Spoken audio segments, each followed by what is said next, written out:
This is the life, Millie. Now you just relax, Henry. We're on a beautiful island. Now just enjoy it. Yeah, just think. Not another person within 300 miles of us. Henry, someone's at the window. Well, how could it be? We're completely alone on this island. Henry, it's there again. Oh, it's all right. It's only me. Knock, knock. Well, what did I say, Henry? I knew that there was someone. Yes, well. A strange, unearthly face. Oh. Well, I just thought I'd stop by You fiend. to see if you guys might like to press the button on the randomizer for me today, actually. Henry, you must stop him. Hush, Millie.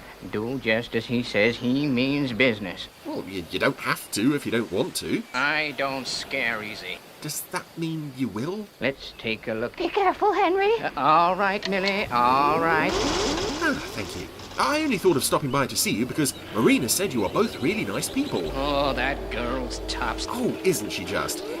Does that mean we're all friends now? You must be crazy. Just crazy. I guess not. Right, let's see what we have today. Well, it's the Protectors. Oh, Henry. You can't just sit there and watch them. Well, I kind of sort of do. You crazy fool. I knew I should have sent the toy fish instead. Here's Thinkback.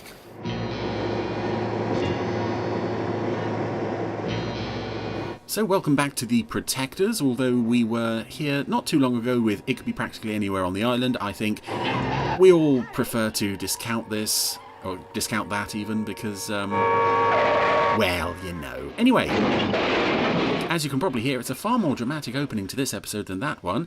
Harry and the Contessa just been in a car crash. Yep, Harry seems to have been thrown clear, but he's...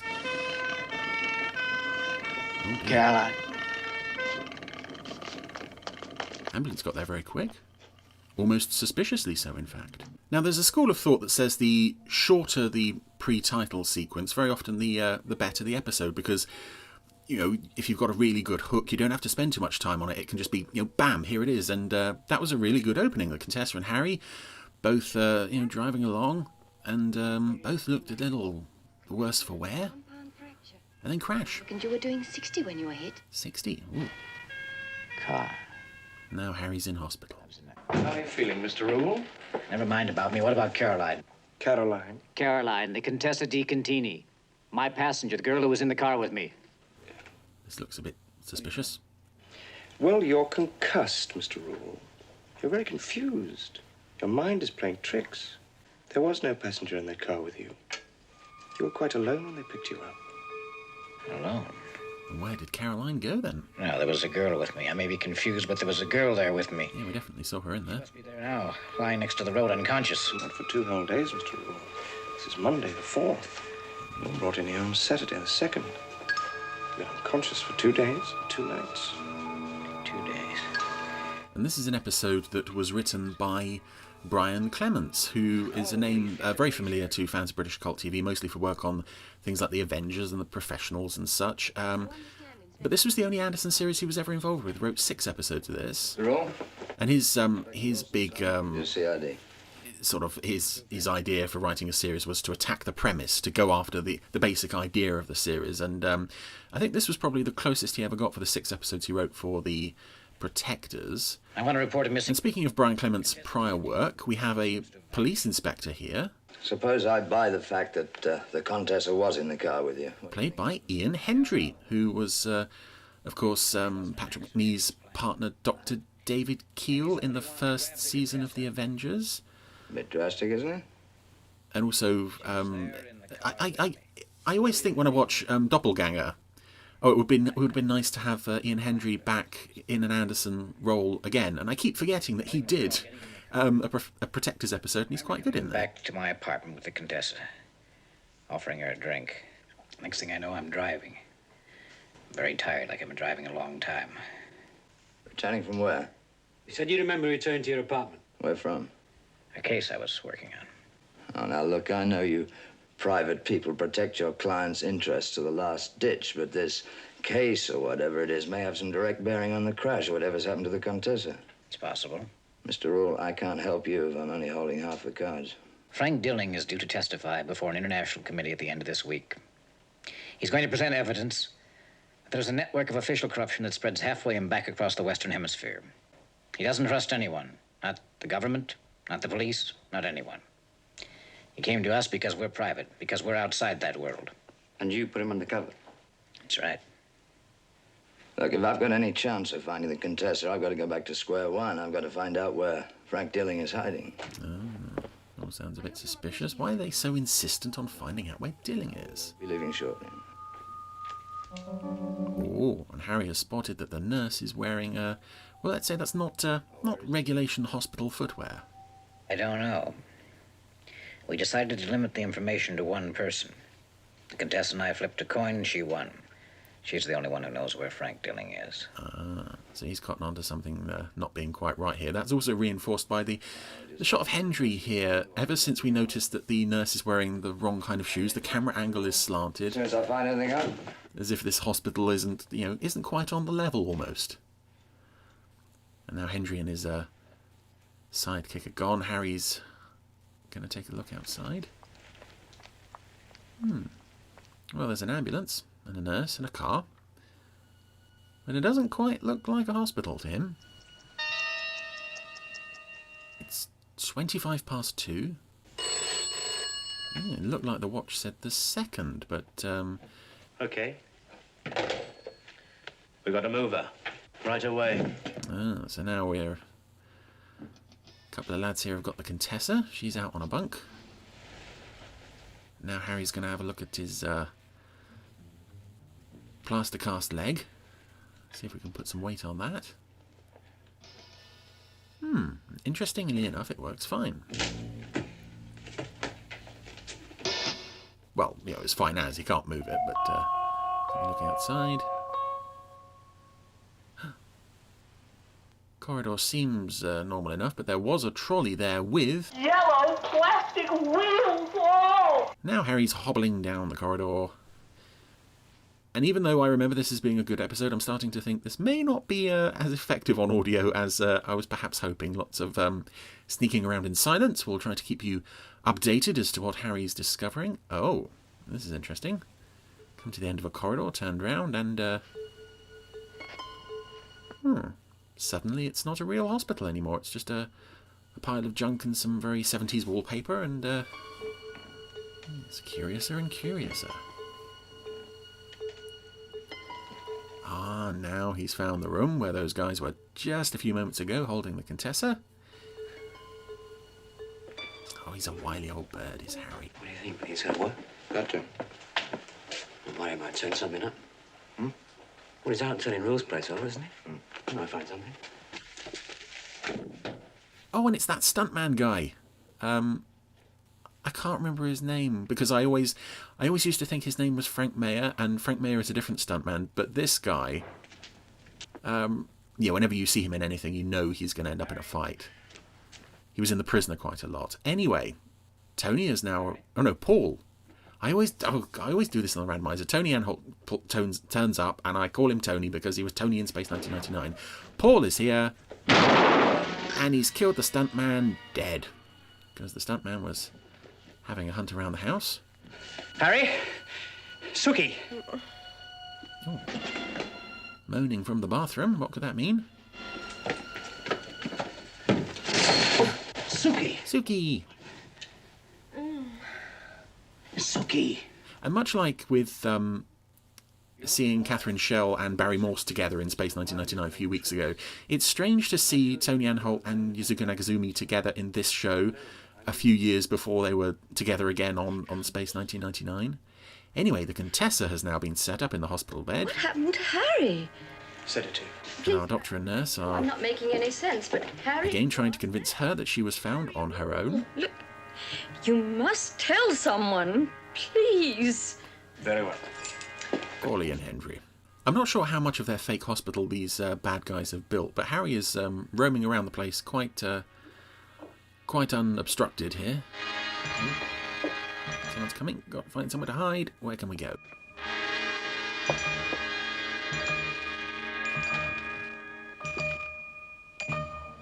Well, we've stumbled into a room with a car in front of a big screen. I'm realising as well at this point with With the total silence on the episode soundtrack, I could just be making up any old nonsense. Turn on the screen. Projecting an image of a car coming towards them. Rather like the one they saw just before the crash. So that's how it was done.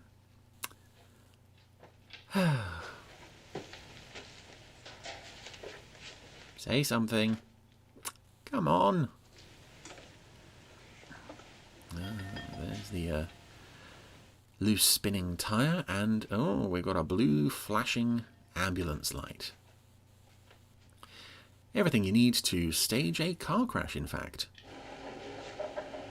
So if you enjoy episodes with Robert Vaughn sneaking around, looking at things with a perplexed expression on his face, this is the episode for you, really.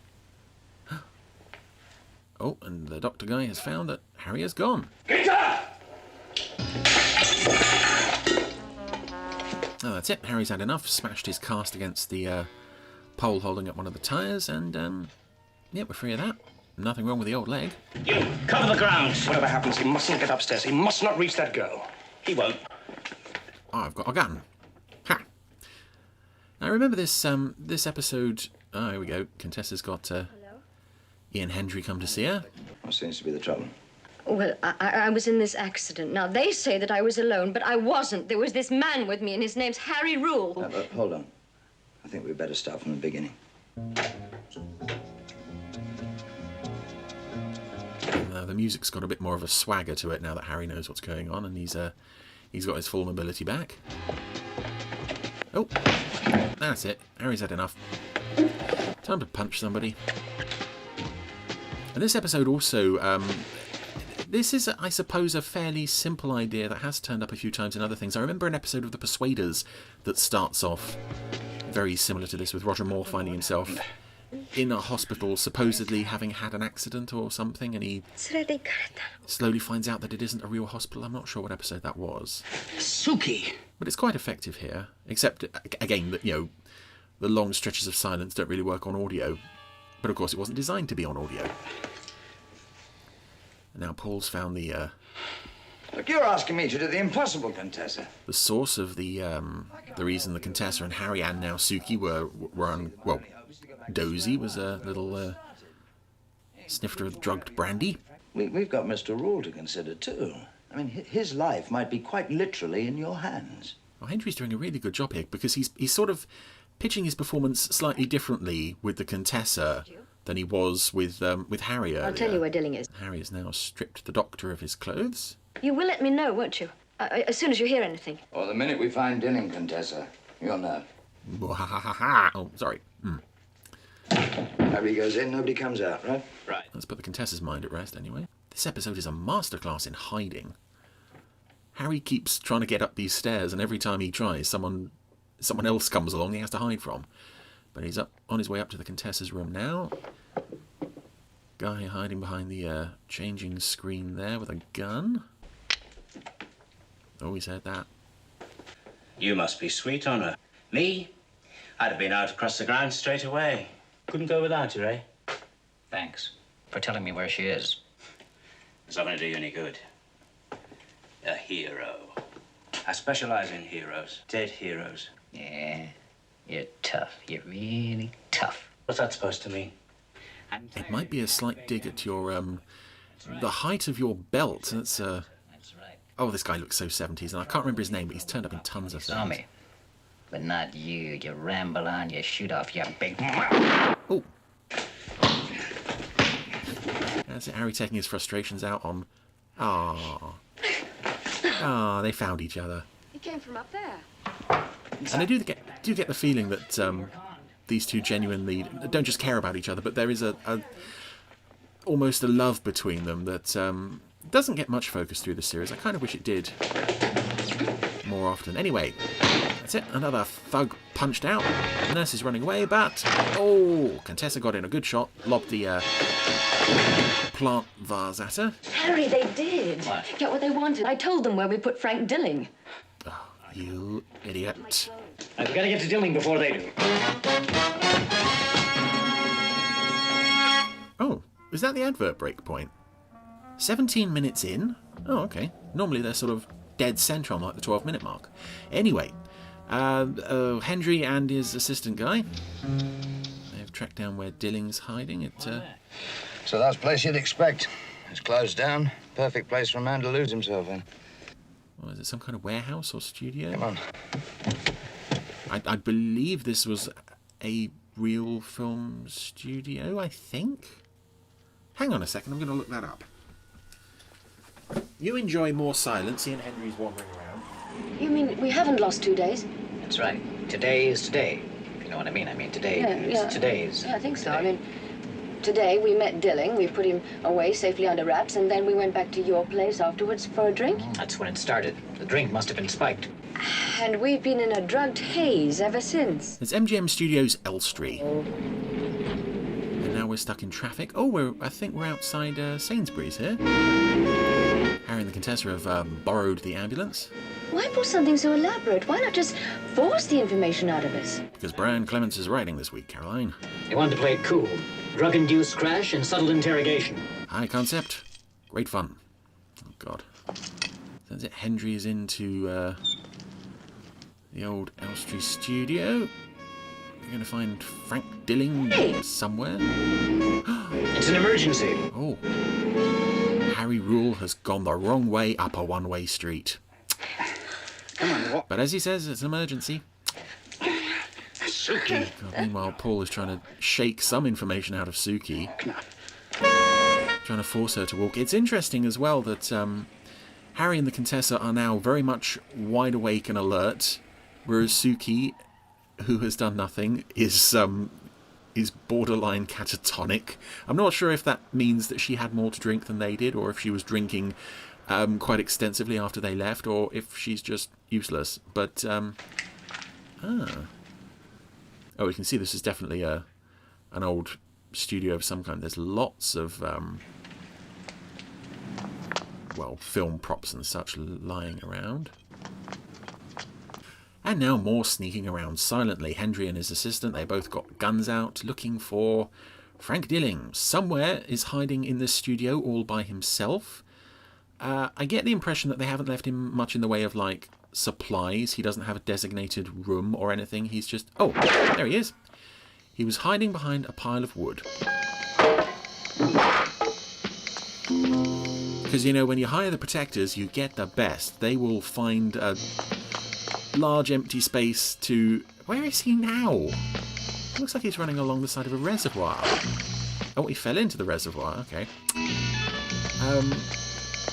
And I have to say, I don't really much care whether Dilling escapes or not, because, you know, we don't really know anything about this guy. We know he's going to testify, but we don't really know who the man is. I don't think he actually gets a line of dialogue in this.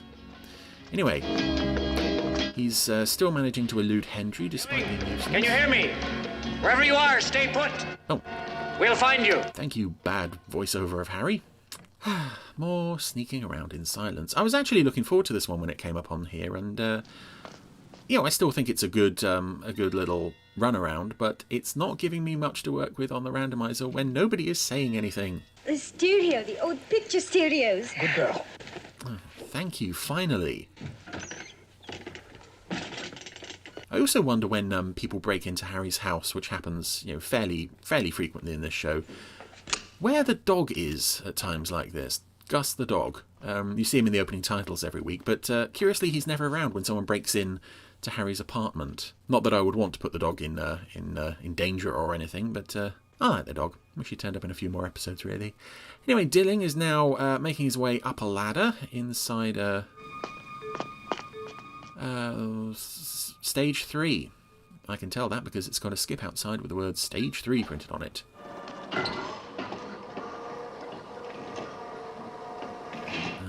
But Hendry and his pal have followed him in there, and of course Dilling is, well, he's trying to hide as best he can, but unfortunately he's chosen an area with a great big red spotlight shining on him. Meanwhile, Harry and the Contessa are... Oh, door's closing, better get in there. Oh, that's so cool. So yeah, now Hendry is firing at Harry and the Contessa. This is a good series, by the way. I'm sorry we keep landing on things that either aren't very good or don't quite show off the strengths of the show enough. This is a good one. It's just it's not working on audio, and I'm sorry about that.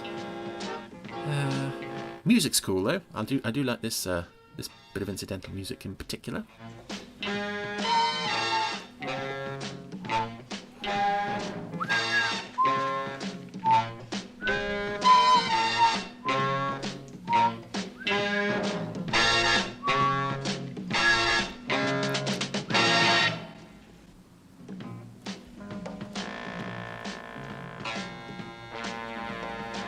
So the accomplice guy thinks he's found Dilling. Oh, contestant shining a light on him, and Harry's punching him. And that's Hendry having shot his own man.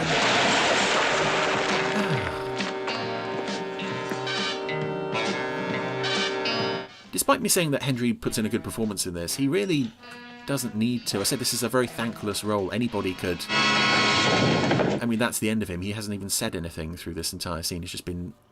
had a red piece of wood dropped on him. Main feature. And Paul arrives too late to do anything. It's okay, Dilling. You're back in our protective custody. As effective as our protective custody clearly is.